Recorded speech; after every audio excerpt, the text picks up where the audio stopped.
এই যে বাচ্চাদের এখন নতুন করে কোভিড যে ভাইরাসটি এসছে সেটি থেকে আমরা বাচ্চাদের কি করে আমরা বিরত দূরে রাখবো। তো কি কি প্রিকশন নিতে হবে যে নতুন যে কোভিড ভ্যারিয়েন্ট এসে সেটি যাতে বাচ্চাদের না হয়, তার জন্য সেই আগের মতন সেম জিনিসের সেম প্রিকশন।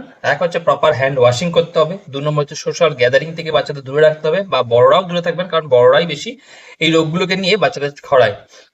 3 নম্বর হচ্ছে মুখে মাস্ক পরে বাইরে বেরোবেন, যখনই বাইরে বেরোবেন মুখে মাস্ক পরে। 4 নম্বর হচ্ছে বাড়িতে যখন আসবেন আগে ভালো করে হাত পা ধুয়ে নেবেন, আর তারপরে বাচ্চাকে ধরবেন। হাত পা ধোয়ার নিয়ম হচ্ছে এমন না যে শুধু হাতটা ধুলাম, সাবান দিয়ে ভালো করে হাতে এলবো থেকে শুরু করে পুরো হাতটি ভালো করে ধোবেন, বারবার হাত ধোবেন, পা ধোবেন।